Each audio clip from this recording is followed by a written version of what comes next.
So what we'll talk about, there are many headings, but we'll go through, I think I have like 10. So um, sort of just talk about what we do very briefly, where I come from. Spotlight on health tech, since this is women in tech.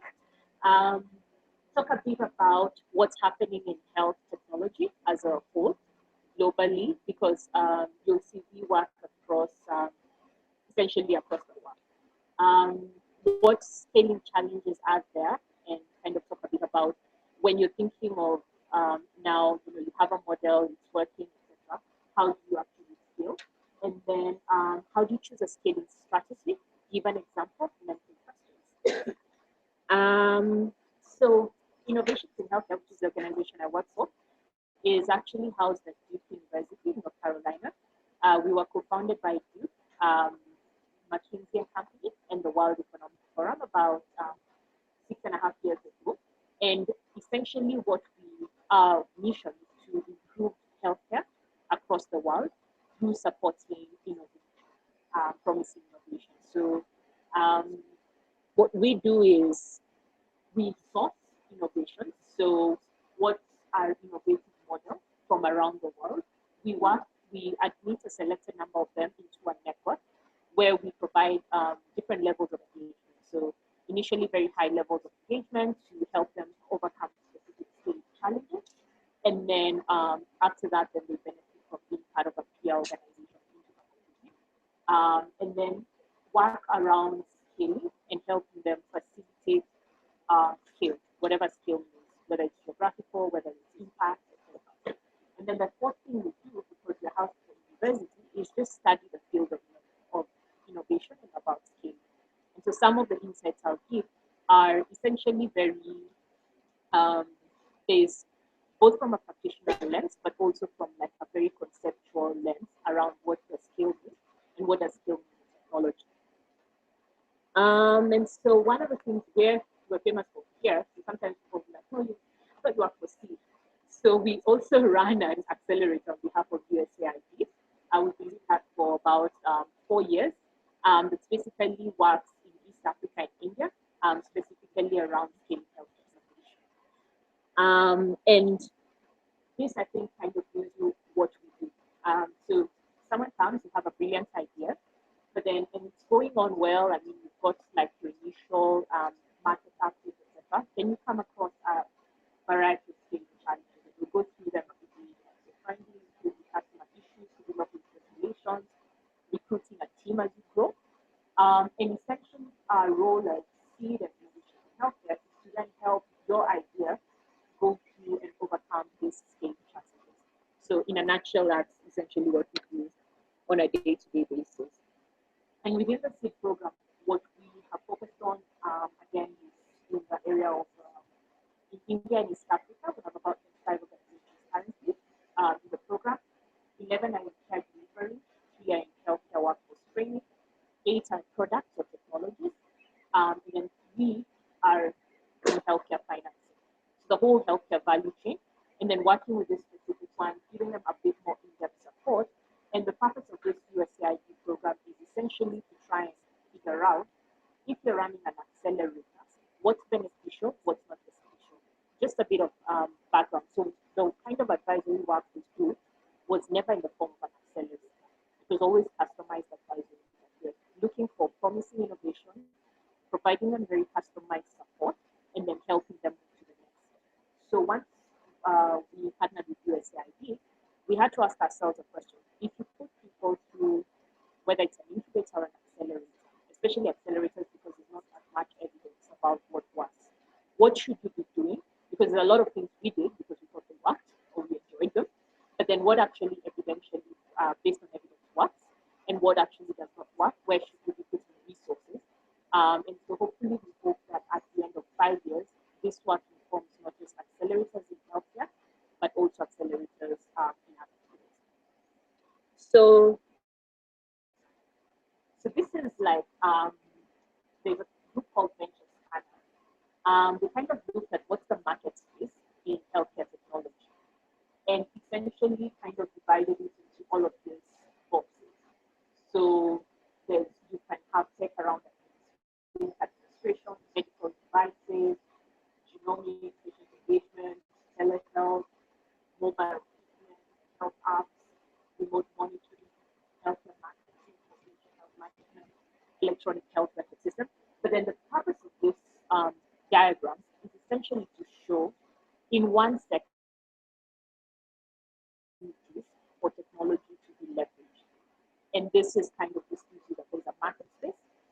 And if you look at it in our context here in Kenya or in East Africa, primarily we don't have a lot of products in a lot of these sectors. So there's a lot of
and that there is evidently funding around those areas.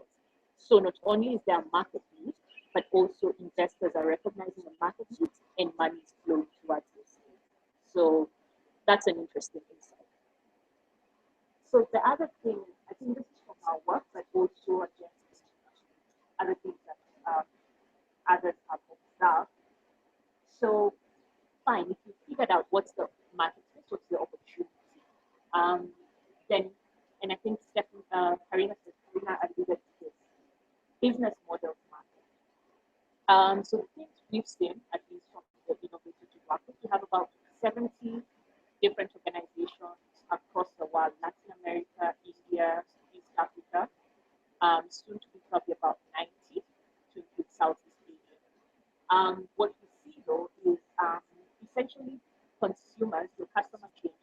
And so your value proposition needs to recognize shifting customer needs.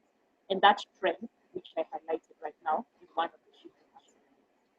Then that there are different models of integrating technology into the healthcare value chain. Remember that big map around the market space? And so you have to figure out how do you not tech for tech's sake, but tech as a lever to be able to solve a problem. And how, at which point of the value chain, in whatever sector. And so some of these things come from health, but essentially are applicable to whatever sector you are. Then I think this third point is a big one for us as well, especially in East Africa. Leveraging the synergies between health and technology innovators creates ventures that have a high chance of long-term success. What we found is, so we also do some research. So we did like ecosystem mapping across East Africa to see what are the emerging spaces for innovation, but also what are the challenges and the barriers. And this was a big one, that there was a great tech community across all the major East African cities and capitals. There are a lot of healthcare. Some of them, a lot of them apply to a network every year.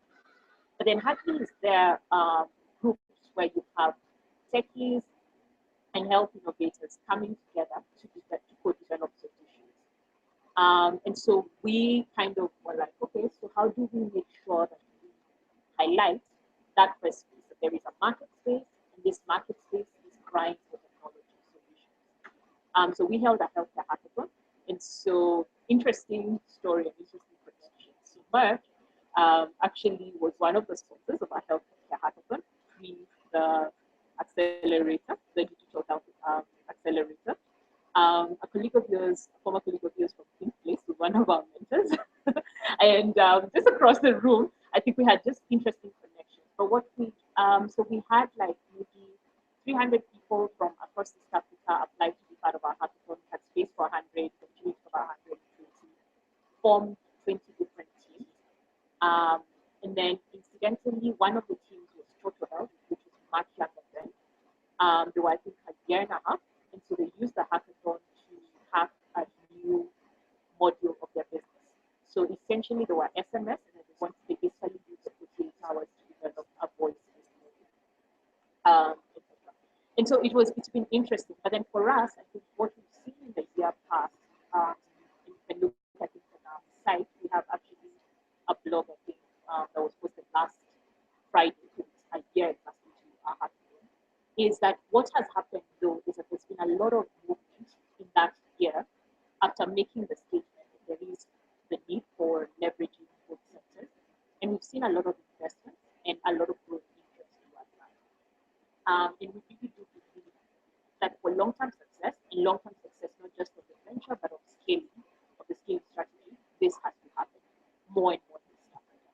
So thematic area expertise together with technology expertise has to come together and find solutions that are context-specific.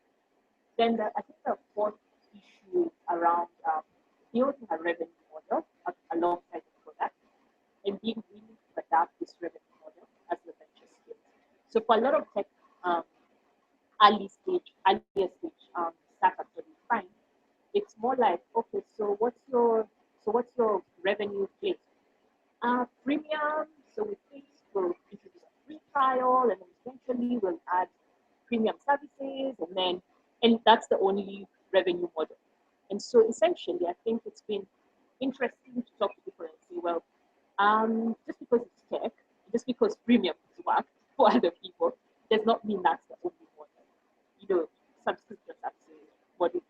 But then essentially, if you're an innovator and you're thinking that what you have is good enough to scale, then you have to build a revenue model at the same time as you build a solution. And then be able to know that sometimes what started you off and what got you traction is not the same thing as you need to scale. Then, of course, the last thing is customer engagement.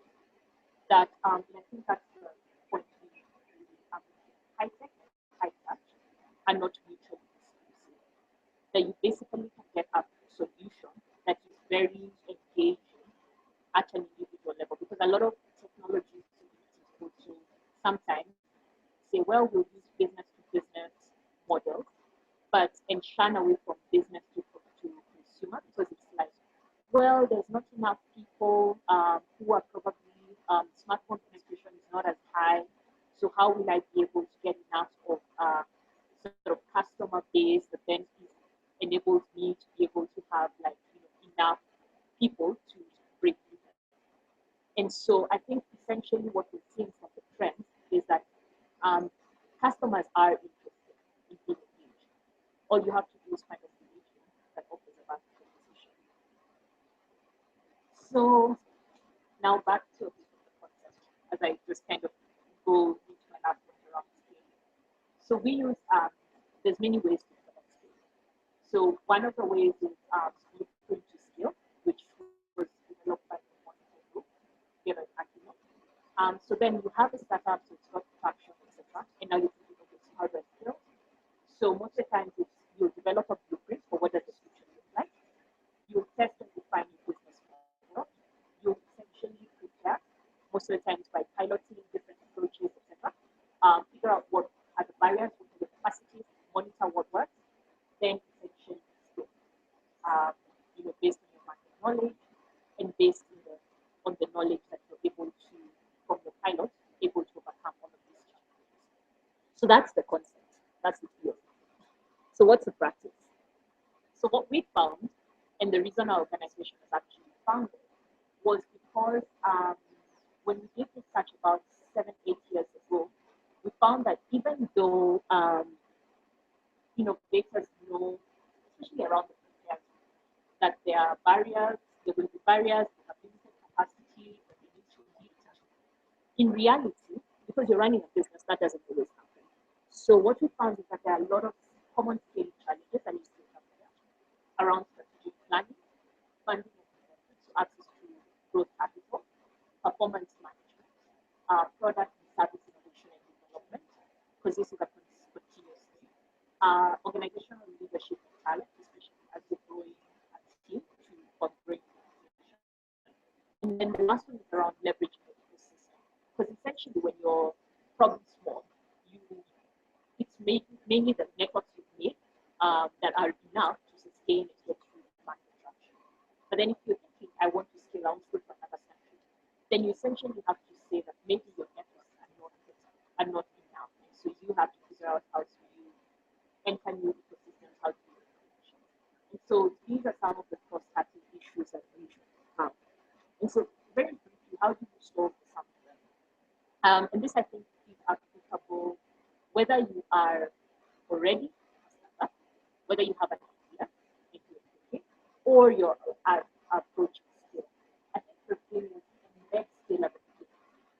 Whatever you think Karina said, don't think I'm developing a solution for the soup, but embed scale at the beginning.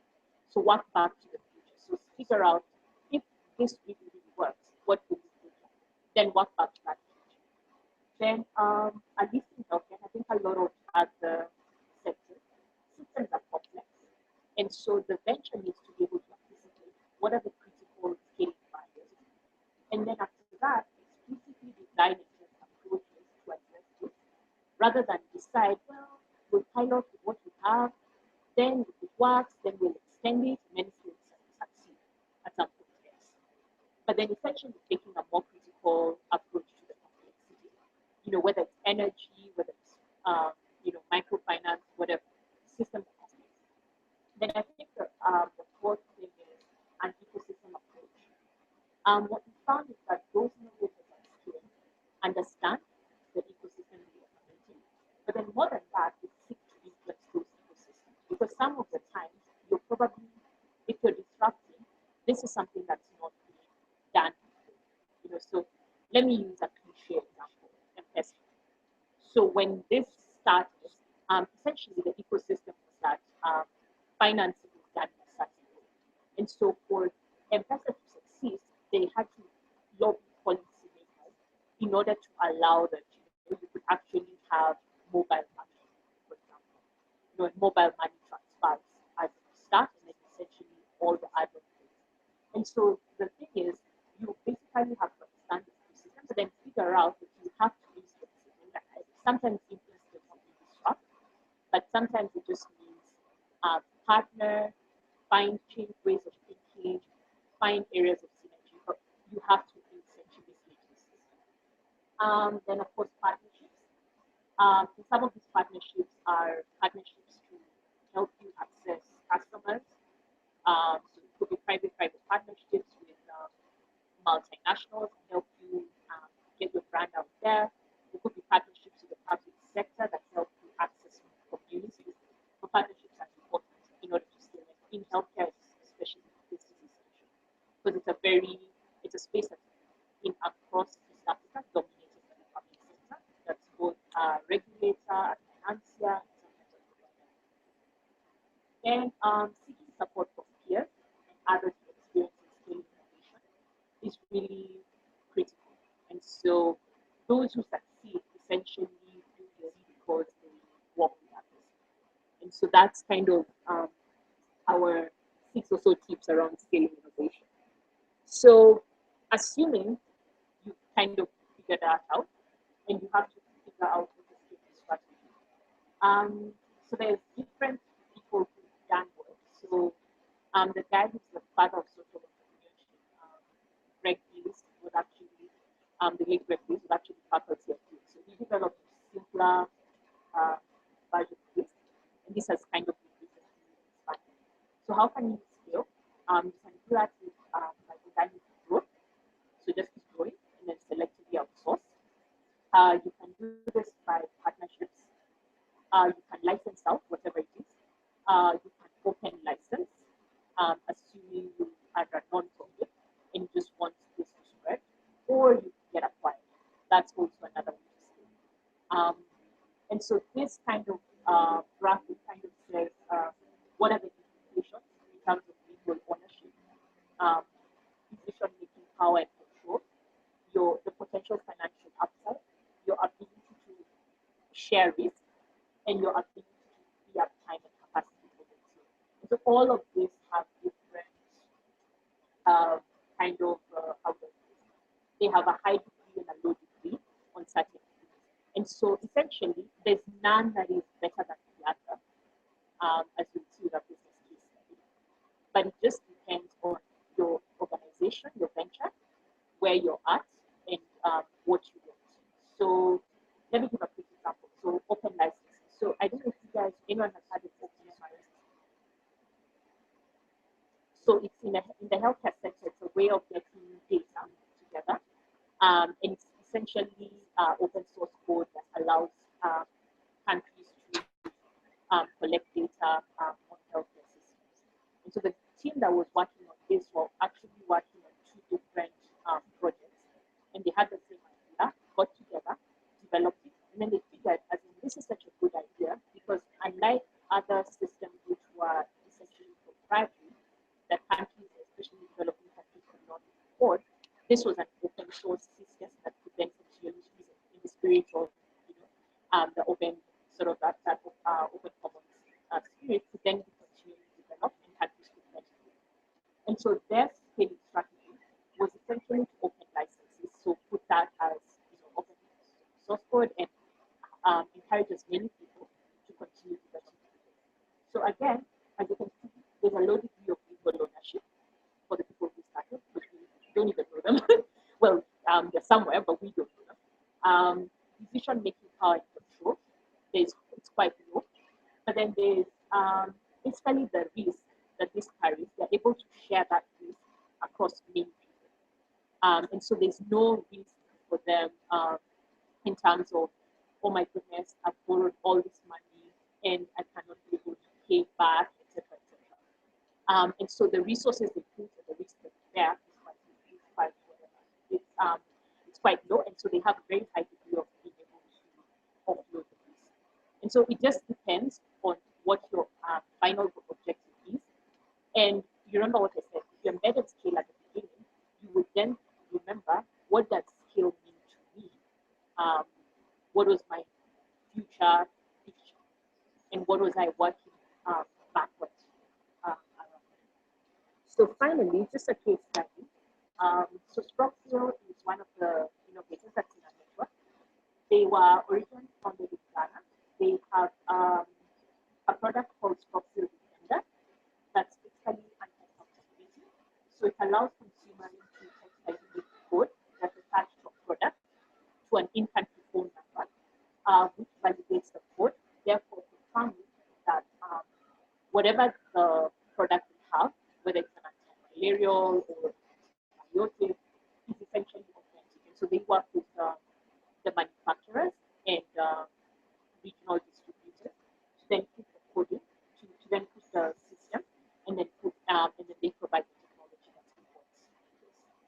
So they had an initial evaluation, and this kind of tells the story. They piloted it in Nigeria, and then they built internal capabilities to drive scale.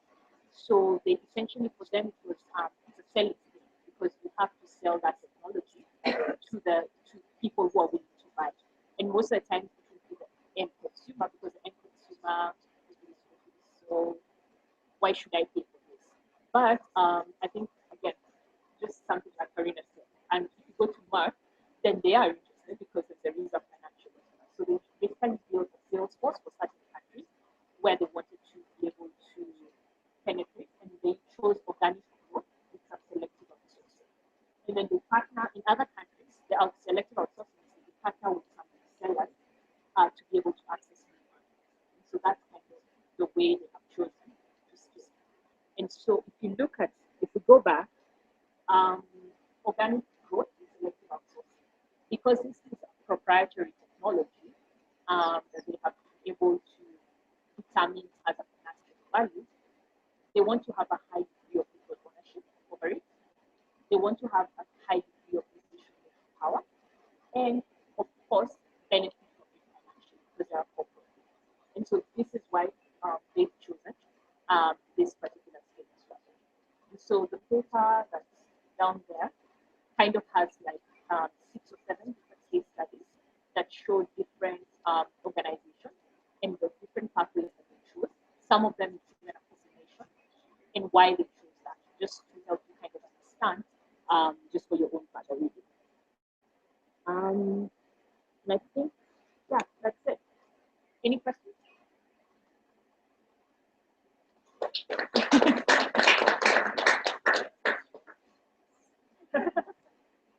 Thoughts, questions? Does this resonate with your experience? In what way? Yeah, feedback. Yeah. I see some notes and I'm like, okay, tell me, does it resonate with what you're seeing? Does it seem what you're seeing? Yeah, so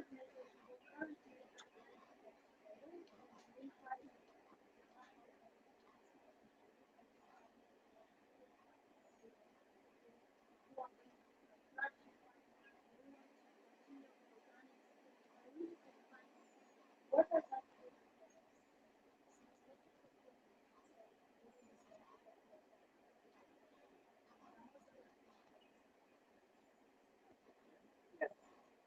Anyone else?